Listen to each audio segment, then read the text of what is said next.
alterations? Who pays for it? Okay, so because the landlord has no money to alterate or modify the premises, he will give you the consent to modify it. But at that point, whatever cost you incur must be passed on to the landlord. Then the landlord will determine whether it will be added to your rent or it will be paid at a certain point. But you cannot use your own power that I feel that, no, I have to change the tiles of the premises. If you do that, the law gives you the right.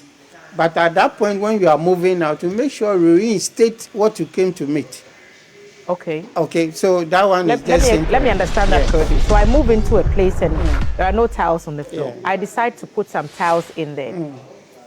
When I'm leaving, I'm supposed to remove the tiles? Exactly. If the landlord has not given you the consent for you to do the modification, for you to sit down and agree how much has gone into it, how he's going to pay you, then at that point, when you are moving out, you can remove your tiles and make sure you reinstate as you came to meet the place. And the landlord cannot say that you are destroying or causing damage to his property? Yeah, so at the end of the day, you make sure you reinstate the place as you came to meet it. So you can remove the tiles, for example. If it has been plastered, you just do exactly how you came to meet it. But we always caution tenants that if you want to modify, just discuss with the landlord. Well, the property is not yours. You will at a point move out. So if you want to do any modification, discuss with the landlord. Even if you want to dash it at the end of your moving out, you still discuss with the landlord.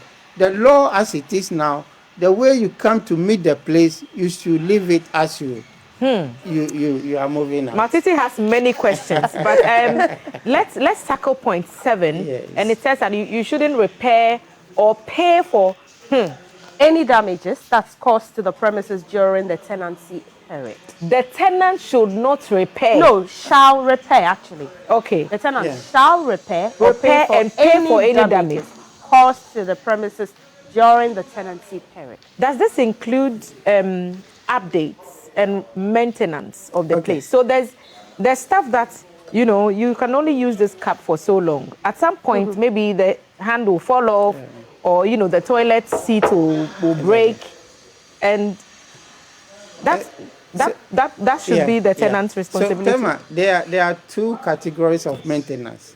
We have external maintenance and we have internal maintenance.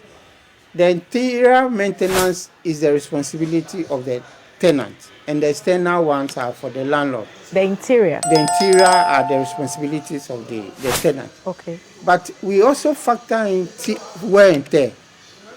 Assuming there's a tile that you laid now, if somebody moved in and then person lived there for 10 years, you don't expect the tiles to be as white as you laid.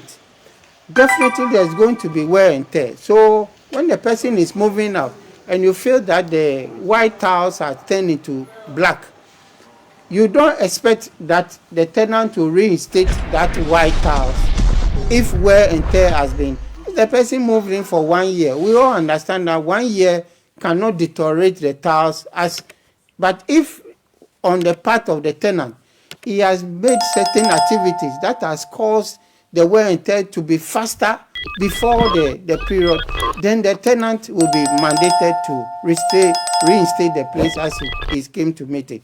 And of course, we have to tie it with the maintenance fee or the security deposit, so that when you do it and you run away, that security deposit will be used to maintain or to repair that damaged item. Okay. TC. Point 8, and that says that the tenant shall be responsible for the payment of electricity bills and water bills at the end of every month, if any.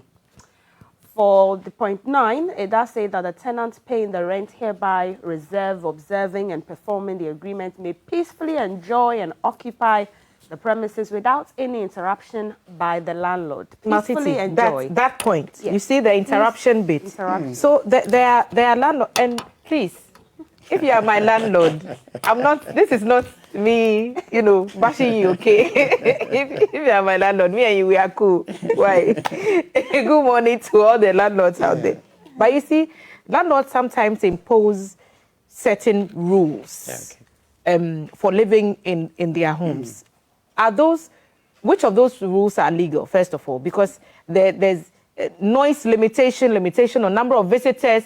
There is a Matiti just nodding, Boyfriend and girlfriend. Your landlord may be watching you. Boyfriend and girlfriend, I know. So there's a curfew. You need to be home by 9 p.m. We don't rent to single people. Shout out to all the single people in there. We don't rent to single women and all that. So all these impositions, do they not constitute any interruption by the landlord? Okay, so just as I mentioned, before you draft the tenancy agreement, you need to consider the human right of the person who is coming to dwell in the premises. You can't infringe or stop somebody from coming home whenever the person likes. 9 p.m. Oh. Yeah, so if in you come that after case, 9, the gate is closed. of course, you have to provide the person with an alternative key, okay, or a spare key, so that any time emergency can happen. The fact that I've come to dwell or reside in your premises, you shouldn't restrict me. That I cannot go out anytime. Of course, the law restricts any tenant from causing nuisance and annoyance or using the premises for immoral and illegal purposes. If we Immoral and illegal purposes. of course. The illegal, the criminal